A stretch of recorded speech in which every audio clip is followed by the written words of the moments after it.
Hello everyone, this is Ima Khandokar and me Asha. welcome back to our channel Views Info Knowledge and India Reaction. So guys, আজকে আমাদের video title life of Swami Vivekananda biography teachings and quotes. So guys, ভিডিওটি দেখতে হলে আপনাদের যেটি করতে হবে আমাদের চ্যানেলটি সাবস্ক্রাইব করুন আর যারা করেছেন তাদেরকে অসংখ্য ধন্যবাদ। এন্ড অবশ্যই পাশে থাকা বেল আইকনে ক্লিক করবেন আমাদের ভিডিওর নোটিফিকেশন সবার আগে পাওয়ার জন্য।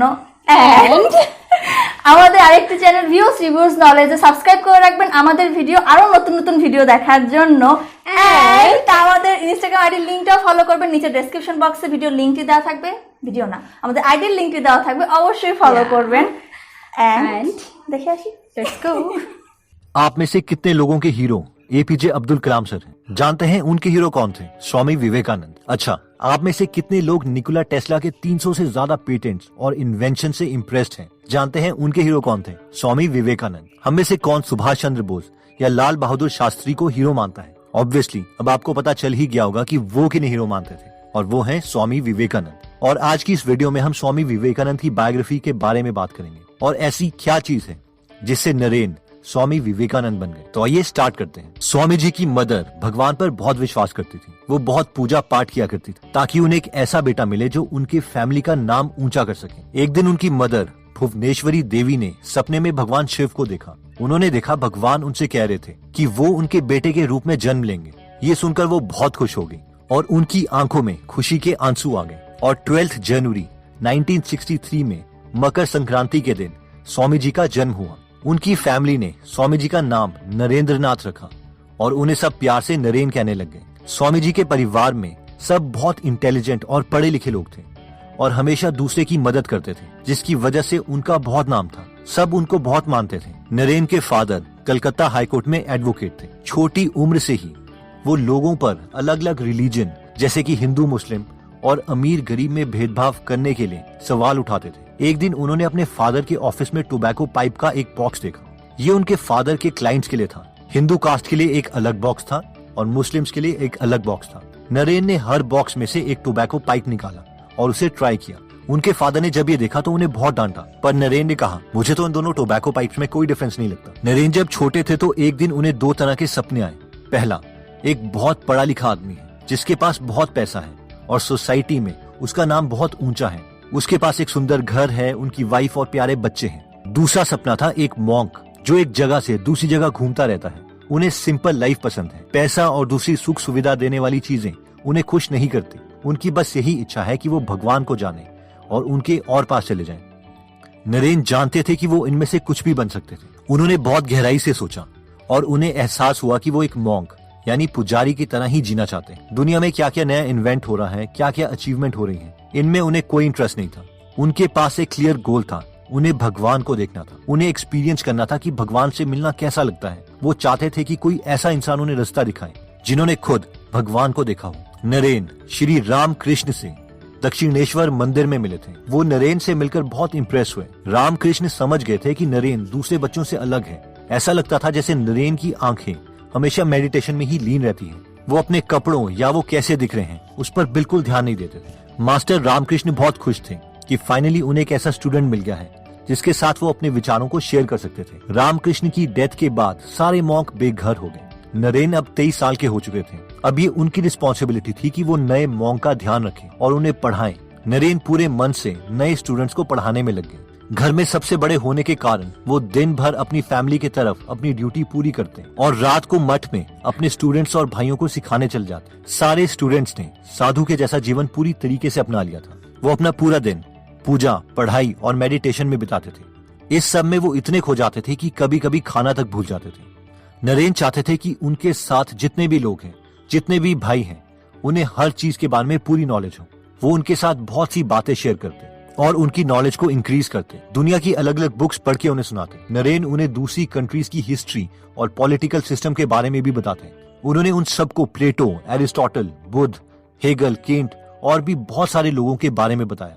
उन्होंने सबको कर्म, योग, भक्ति और ज्ञान के बारे में समझाया और सिखाया, जिससे उनकी नॉलेज लाइफ के हर एक एरिया में बहुत अच्छी होगी। उनके पास सिर्फ एक डंडा और एक कटोरा था, बस वो ऐसे ही चलते रहते।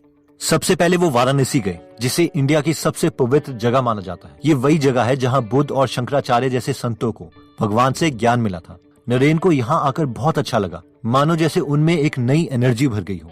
वाराणसी के बाद नरेन अयोध्या गए। इतना लंबा सफर नरेन ने नंगे पैर और बिना पैसों के तय किया। एक दिन एक अछूत यानी अनटचेबल टोबैको पाइप पी रहा था। नरेन ने उसे पाइप मांगी, मगर उसने देने से मना कर दिया, क्योंकि उसे लगा कि नरेन एक हिंदू है और ये नरेन के रिलीजन के खिलाफ था। नरेन का मूड खराब हो गया और उन्होंने खुद से कहा कि कितने शर्म की बात है कि हम इतने बुरे कास्ट सिस्टम में फंसे हुए हैं। नरेन वापस उस आदमी के पास गए और उससे टोबैको पाइप मांगा। उसने फिर मना कर दिया और अब नरेन नहीं मानने वाले थे और आखिरकार उन्होंने उससे पाइप लेकर पी ही ली। स्वामी जी को अमेरिका में एक होप और अपॉर्चुनिटी दिखाई दी, क्योंकि वहाँ कोई कास्ट सिस्टम नहीं था। पार्लियामेंट ऑफ रिलीजन एक बहुत अच्छा मौका था इंडिया के लिए मदद मांगने का। स्वामी जी से उन्हें इंडिया का एंशिएंट नॉलेज मिल सकता था और बदले में इंडिया उनसे मॉडर्न टेक्नोलॉजी के बारे में सीख सकता था। एक दिन उन्होंने एक सपना देखा। नरेन के पुराने गुरु रामकृष्ण समुद्र की तरफ बढ़ रहे थे। वो स्वामी जी को अपने पीछे आने के लिए कह रहे थे। उन्होंने शारदा देवी को भी जाओ कहते हुए सुना। उन्हें ऐसा लगा कि उन्हें अमेरिका जाना चाहिए। अब उन्हें समझ में आ गया था कि रामकृष्ण और माँ शारदा देवी की ब्लेसिंग्स उनके साथ हैं। उन्हें विश्वास हो गया था कि ये वही है जो उन्हें करना है और वो सही रास्ते पर आगे बढ़ रहे थे। पार्लियामेंट ऑफ रिलीजन सितंबर 1893 में खोला गया। ये एक फेयर जैसा था जो वर्ल्ड्स कोलंबियन एक्सपोजिशन नाम के एक इवेंट का पार्ट था।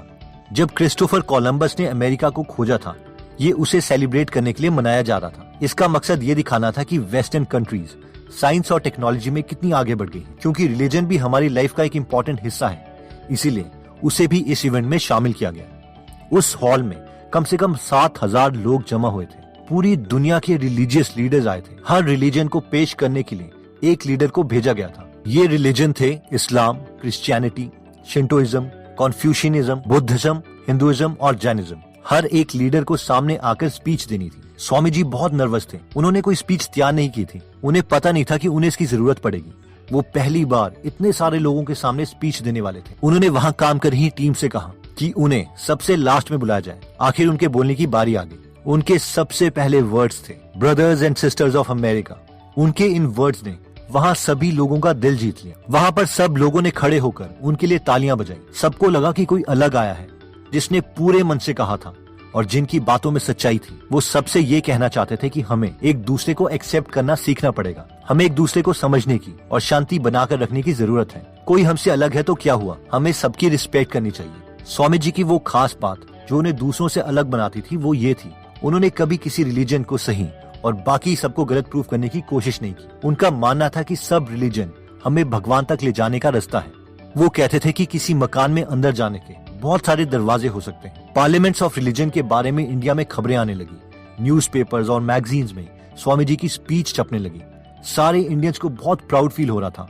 मठ में जो उनके भाई थे उन्हें विश्वास नहीं हो रहा था कि क्या ये वही नरेन है जिनका इतना नाम हो गया है। जब स्वामी जी ने उनको लेटर लिखा तब जाकर सबको विश्वास हुआ। अमेरिका में स्वामी जी की बहुत लोग मदद कर रहे थे, लेकिन वो उन पर डिपेंडेंट नहीं होना चाहते थे। इसलिए वो अमेरिका में जगह जगह जाकर लेक्चर्स देने लगे ताकि उन्हें कुछ पैसे मिल सके। हर जगह उन्होंने दया और सबको एक्सेप्ट करने वाली सोच को फैलाने की कोशिश करी। स्वामी जी ने न्यूयॉर्क, बॉस्टन, वॉशिंगटन और कैम्ब्रिज में लेक्चर्स दिए। उनका जो गोल था वो अब जाके पूरा हुआ था। उन्होंने पूरी दुनिया को अपने विचारों के बारे में बताया था और इसी वजह से अब वो इंडिया में गरीब लोगों की मदद कर सकते थे। जब स्वामी जी इंडिया पहुंचे तो हजारों लोग पोर्ट पर स्वामी जी के आने का वेट कर रहे थे। जब उनके कपड़े की एक झलक दिखाई दी तो वो सब खुश हो गए और उनका नाम लेकर चीयर्स करने लग गए। उनको रिस्पेक्ट देने के लिए वो सब लोग जमीन पर बैठ गए। वो तो एक मॉन्क थे, वो तो एक पुजारी थे जिनके पास ना तो पैसे थे ना ही घर। लोग उनको उनके ज्ञान और उनकी सोच के लिए पसंद करते थे और ये अपने आप में बहुत बड़ा अचीवमेंट था। वो इन सब के लिए ग्रेटफुल थे। स्वामी जी पहले मद्रास गए, फिर कलकत्ता। वो जहाँ भी जाते लोग उन्हें वेलकम करने के लिए वेट करते थे। लोगों में उन्हें देखने और उनकी बातें सुनने की बहुत इच्छा थी। एक बार उनके एक फॉलोअर ने उनसे पूछा, क्या आप इन सब से थक नहीं जाते? स्वामी जी ने कहा, भगवान का काम करने में थकान कैसी। एक दिन उनके पास एक आदमी आया जो बहुत परेशान था। उसने कहा कि उसने सब कुछ करके देख लिया है लेकिन वो भगवान को नहीं ढूंढ पा रहा। उसके टीचर ने जैसा कहा था वो वैसा ही करता था। भगवान की मूर्ति की पूजा किया करता था, आंखें बंद करके अपने रूम में मेडिटेशन करने की कोशिश किया करता था, फिर भी उसे मन की शांति नहीं मिल रही थी। मैं क्या करूं? उसने स्वामी जी से पूछा। स्वामी जी को उस पर दया आ गई। उन्होंने कहा, अपने दरवाजे, अपनी आंखें खोलो, अपने चारों तरफ देखो। उन्होंने उसे अपने आसपास गरीब और कमजोर लोगों को देखने के लिए कहा। बोले कि उसे पूरी मेहनत और मन से उन सब लोगों की मदद करनी चाहिए। अगर वो भूखे हैं तो उन्हें खाना दो, अगर वो बीमार हैं तो उन्हें दवाई दो, अगर वो पढ़े लिखे नहीं है तो उन्हें पढ़ाओ। पूरे मन से उनकी सेवा करो, तभी तुम्हें शांति मिलेगी। स्वामी जी को अस्थमा हो गया था। डॉक्टर्स ने उन्हें नॉर्थ इंडिया जाने के लिए कहा क्योंकि वहाँ पर क्लाइमेट अच्छा था। नॉर्थ के लोग बहुत समय से स्वामी जी को बुला रहे थे, इसलिए स्वामी जी मान गए। अपने फ्रेंड को लिखे हुए लेटर में उन्होंने कहा था कि वो बहुत थका हुआ महसूस कर रहे हैं। स्वामी जी ने नॉर्थ इंडिया के हर एक स्टेट में लेक्चर दिए। स्वामी जी एकता को बढ़ावा देने के लिए एक कास्ट को दूसरी कास्ट में शादी करने की बात भी करते थे। उन्होंने यूनिवर्सिटीज में भी कहा था कि स्टूडेंट्स को सिर्फ क्लर्क, लॉयर या डिप्लोमेट ना बनाए, बल्कि उन्हें अपने देश की सेवा करने और अपने देश से प्यार करना भी सिखाए। अंत में स्वामी जी बेलूर मठ में रहने लगे। उनका अस्थमा और खराब हो गया था। दिन ब दिन उनकी बॉडी और वीक हो रही थी, मगर उनका माइंड अभी भी बहुत शार्प था। अगर कोई मॉन्क उन्हें रेस्ट करने के लिए कहता तो वो नहीं मानते थे। स्वामी जी को इंसाइक्लोपीडिया ब्रिटानिका बहुत पसंद आई। एक मॉन्क ने उनसे कहा कि इस बुक में सारे 25 वॉल्यूम को याद करना बहुत मुश्किल है, पर स्वामी जी तब तक 11th वॉल्यूम स्टार्ट कर चुके थे। उन्होंने उस मॉन्क से कहा कि वो 10 वॉल्यूम पढ़ चुके हैं, उनमें से वो कुछ भी पूछ सकता है। वो मॉन्क बहुत सरप्राइज हुआ ये देखकर कि स्वामी जी को सारे जवाब आते थे।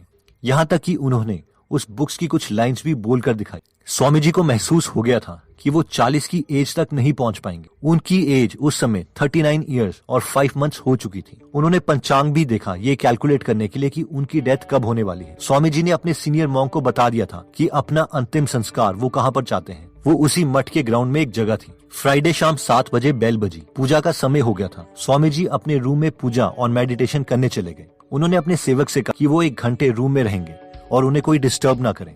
उसके बाद स्वामी जी ने अपने सेवक को मदद करने के लिए बुलाया। रूम में सब विंडोज को खुला दिया गया ताकि फ्रेश हवा आ सके। स्वामी जी बेड पर लेट गए। उनके सेवक ने सोचा कि वो सो गए हैं। वो वैसे ही लेटे रहे। उनके चेहरे पर बहुत शांति थी। वो लंबी सांसें ले रहे थे। फिर रात 9 बजे उन्होंने अपने शरीर को छोड़ दिया। उन्होंने अपनी आवाज और अपनी सोच को गरीबों के लिए मदद मांगने में लगा दिया था। वो पूरी कंट्री में घूमे और हर जगह उन्हें यही गरीबी दिखाई दी। उन्होंने अपने स्पेशल गिफ्ट को लोगों की सेवा करने में लगा दिया। उनके इसी क्लियर गोल ने उन्हें इतना सक्सेसफुल बनाया। उनके इसी पक्के इरादे के कारण उन्हें यूरोप और अमेरिका में इतनी रिस्पेक्ट मिली। दोस्तों, इस वीडियो में हमने स्वामी विवेकानंद जी के बारे में देखा और जाना। हमने उनकी सच्चाई, उनके विश्वास और वो कितने दयालु थे ये जाना। वो सच में एक महान इंसान थे जिनकी जितनी भी तारीफ की जाए कम है। उन्होंने प्यार, शांति बना के रखना और एक दूसरे को एक्सेप्ट करने की बात पर हमेशा जोर दिया। अब ये हमारी ड्यूटी है कि हम उन्हें हमेशा याद रखें और इसे ज्यादा से ज्यादा लोगों को बताएं। तो दोस्तों, अगर आप स्वामी विवेकानंद की डिटेल में हिंदी में बायोग्राफी सुनना चाहते हैं या उनकी बुक कर्म योगा सुनना चाहते हैं तो आप हमारी गूगल ऐप डाउनलोड कर सकते हैं, जहां पर 130 से ज्यादा बुक समरीज हिंदी में फ्री में अवेलेबल है। अगर आपको फ्री समरी की क्वालिटी अच्छी लगे और अगर आप अपनी नॉलेज में इन्वेस्ट करना चाहते हैं तो आप प्रीमियम मेंबरशिप भी ले सकते हैं। दिवाली से पहले फर्स्ट 100 यूजर्स के लिए 100 रुपीज बचाने का मौका है, जिसके लिए आप सेव 100 कूपन कोड यूज कर सकते हैं। एनीवेज दोस्तों, अगर आप ऐसी नॉलेजेबल वीडियोस मिस नहीं करना चाहते तो सब्सक्राइब। অসাধারণ একটি ভিডিও দেখলাম। আমরা কিন্তু সবাই জানি যে স্বামী বিবেকানন্দজি কিন্তু আধুনিক হিন্দু ধর্মের পূর্ণ জাগরণ এবং সে কিন্তু যে শাসনামলের যে চেতনাবাদী বলে না, মানে চেতনাবাদীর মানে জ্ঞানকে মানে জাগ্রত করা, যেটাকে বলে যে কিছু গোড়ামি টাইপের, মানে কিছু গোড়ামি বলবো না, যে কিছু কিছু মানে সেই আমলের লোক থাকে যে তারা সে যা শেখানো হয়েছে আগে তাই নিয়ে ধরে থাকা। আসলে সেই জিনিসটাকে তিনি মানে প্রত্যেকের মাঝে এটাকে মানে যে আসলে আপনারা যা বুঝছেন, যা যা করছেন সম্পূর্ণ ঠিক না। আসলে মানুষের মনুষ্যত্বটা হচ্ছে সব থেকে বড় বিষয়। ধর্ম, এখানে সে কিন্তু রিলিজনের কোনো ভেদাভেদ করেনি। এটা কিন্তু শেখার একটা বিষয়। এবং আমরা না মানে পৃথিবীতে কিন্তু 2 ধরনের মানুষ আছে, যারা এক হলো যে পয়সাওয়ালা মানুষ, যারা মৃত্যুবরণ করলে তাদের টাকার কারণে তাদের মনে রাখা হয়, আর একজন হলো গিয়ে তাদের কৃতকর্ম করে যায়, তাদের জীবনের কিছু কাহিনীর জন্য আমরা তাদের মনে করি, অমর যেটাকে আমরা বলি। তো স্বামী বিবেকানন্দজি কিন্তু আমাদের জন্য অমর, কারণ তার এই সব মানে যা করে গিয়েছেন এই কর্মের জন্য কিন্তু তাকে আমরা মনে করি। আর সে কিন্তু আমাদের আরেকটা যে শিক্ষা দেন যে সবসময় নিজে যখন আমরা হতাশ হই, যে আমরা বলি আমি খুব অসুখী, আমার খুব অভাব, কিন্তু সে কিন্তু বলেছে যে তোমার নিচের যারা মানুষ, নিচের লেভেলে তাকিয়ে দেখো তুমি কত সুখী আছো তাদের থেকে, এবং পারলে তাদের একটু হেল্প করো। শান্তি জিনিসটা আসলে টাকা পয়সা ধন দৌলতেই সুখ পাওয়া যায় না, শান্তি পাওয়া যায় না। সব থেকে বড় বিষয় যে আপনার আশেপাশে যারা ঘিরে আছে এবং আপনার থেকে নিচে যারা আছেন তাদেরকে আপনি সাহায্য করেন, না খেয়ে যারা আছে, না পড়ে যারা আছে, মানে ঘর নেই, তার মানে এক কথায় যে মানে ফুটপাতে বলো বা দিন আনছে দিন খাচ্ছে এই টাইপের লোকগুলোদেরকে যত বেশি হেল্প করতে পারবেন, তো দেখবেন যে মনের একটা শান্তি যেটাকে বলে সেই শান্তিটা আপনি পাবেন। একদম। আর স্বামী বিবেকানন্দজি কিন্তু আমাদের আরেকটা শিক্ষা দিয়েছে যে ইগো জিনিসটা কিন্তু থাকা একদমই উচিত না। ইগো শান্তি কখনোই এনে দেয় না। এই ইগো দেওয়ান রিলিজনের ভেদাভেদ, হিংসা, এইসব থেকে কিন্তু সবসময় সে নিজেও দূরে থেকেছে এবং আমাদেরও কিন্তু শিক্ষা দিয়ে গেছে যে দূরে থাকো। এবং আমাদের যে আরো লিজেন্ডরা আছে তাদেরই কিন্তু গুরু ছিলেন স্বামীজি। সো এটা কিন্তু আমাদের শেখার জন্য একটা অন্যরকম একটা বিষয়, কারণ সে কিন্তু আমাদের ইন্সপিরেশন। তাদের দেখে অনেক কিছু শেখার আছে। এবং তার ফ্যামিলি কিন্তু সবাই এডুকেটেড পারসন। তার বাবা ছিলেন অ্যাডভোকেট। সো মানে বংশ থেকেও কিন্তু অনেক কিছু শেখার একটা বিষয় আছে। ফ্যামিলি থেকে অনেক কিছু শেখার আছে। ফ্যামিলি যদি আপনাকে সাপোর্ট করে, সবসময় যদি আপনি পজিটিভলি চিন্তা ভাবনা দিয়ে থাকে, তো অটোমেটিক একটা পজিটিভ চিন্তা ভাবনা চলে আসে। স্বামী বিবেকানন্দের যে ফ্যামিলি ছিলেন সবাই এডুকেটেড পার্সন ছিলেন, প্লাস তারা কিন্তু ভেদভাব একদম পছন্দ করতেন না। কিন্তু কিছু কিছু ক্লায়েন্টের কারণে হয়তো তার বাবা একটু এটা মেনে চলতেন, এটা তখনকার ছিল। এখনো কিন্তু আমাদের দেশে অনেক ভেদভাব আছে, অনেক আছে। হিন্দু মুসলিম দেখতে পারে না, মুসলিম হিন্দু দেখতে পারে না, তাদের একসাথে থাকাটাও একটু অন্যরকম লাগে। বাট এগুলা কিসের জন্য? মানে এটা আমি যেটা মনে করব যে বর্তমান যুগে এই জিনিসটাকে আসলে অ্যাভয়েড করা উচিত। কারণ আমরা এখন জানছি, বুঝছি, এখন যেহেতু আধুনিক যুগ, ইন্টারনেট যুগ, সোশ্যাল যুগ, তো এই বিষয়টাকে আমরা ভালোভাবে বুঝতে পারছি বা জানতে পারছি। তো এই বিষয়টা নিয়ে তারপরেও যদি ভেদাভেদ করা হয়, আসলে আমি এটা বলবো একটা বোকামি ছাড়া আর কিছুই না। এবং এখানে যেহেতু তুমি সোশ্যাল নিয়ে কথা বলছো, তো সেই ক্ষেত্রে আমি কিন্তু আমাদের সোশ্যাল যে মিডিয়া আছে ওটা একটুখানি কথা বলতেই হয় যে ওগুলোর জন্য কিন্তু আমরা যেমন স্বামী বিবেকানন্দ জি এর সম্পর্কে আমরা কতটুকু জানতাম? অবশ্যই একদম সামান্য কিছু তার নামেই জানতাম, বাট তার কর্ম কিছু কিছু জানতাম, সব তো জানা সম্ভব না। কিন্তু সোশ্যাল মিডিয়া এসে কিন্তু আমাদের অনেক কিছু জানতে সাহায্য করছে এই বিষয়ে। দেন যেমন এখানে বলা হয়েছে না যে পার্লামেন্ট রিলিজনের যেটা স্পিচের কথা বলা হয়েছে, ওখানে সে বলছে যে হ্যালো সিস্টার্স ব্রাদার্স, হ্যাঁ কি জানো আমেরিকা এরকম, sorry hello sisters and brothers of America, পুরা স্পিচে কিন্তু এই কথাটা বলেছে, তাই না? পুরা স্পিচে কথাটা রাখছে এবং শুরুতেই কথাটা বলেছে। হ্যাঁ, এবং এই কথাটাই কিন্তু সবার মন জয় করে নেয়। এবং সে সবার লাস্টে স্পিচ দিলেও অনেক কিছু ভেবে চিনতে দেন সে এসেছে। ইটস গুড, আমার কাছে খুবই ভালো লেগেছে তার। আর স্বামী বিবেকানন্দের সম্পর্কে মানে কি বলবো, তার সম্পর্কে বলার কিছু বাদ রাখে না, বিকজ আমরা সবাই কম বেশি কিন্তু তার সম্পর্কে জানি, আমাদের কিছু কিছু ধারণা আছে তার কর্মের বিষয়ে। সো এই বিষয়ের বেশি কথা কি বলবো, কারণ যত বলবো এসব লিজেন্ডের সম্পর্কে যত বলবো না, তত মনে হয় যে এই কথাটা বললাম, এটা ভুল বললাম, মানে কতটুকু সম্মান তাদের পিছনে লাগানো ছিল এটা আসলে আমাদের জানা নেই। মানে কতটুকু বললে হয়ে থাকে অবশ্যই ক্ষমার চোখে দেখবেন। মানে যখন আমি বলি কথাটা যে এই কথাটা তার সম্পর্কে বলবো, এটা কি সত্যি মানে আমি যোগ্য কিনা তার সম্পর্কে কথাটা বলার জন্য, এটা আসলেও খুব ধাক্কা দেয় ভিতরে। বাট যাই হোক, আমাদের ভিডিওটি এখানেই শেষ করছি। যদি আমাদের ভিডিওটি, আমাদের রিয়াকশনটি ভালো লাগে থাকে, অবশ্যই লাইক কমেন্ট শেয়ার দিয়ে পাশে থাকবেন। বেশি ভালো লাগে থাকলে সাবস্ক্রাইব করে সাপোর্ট করুন।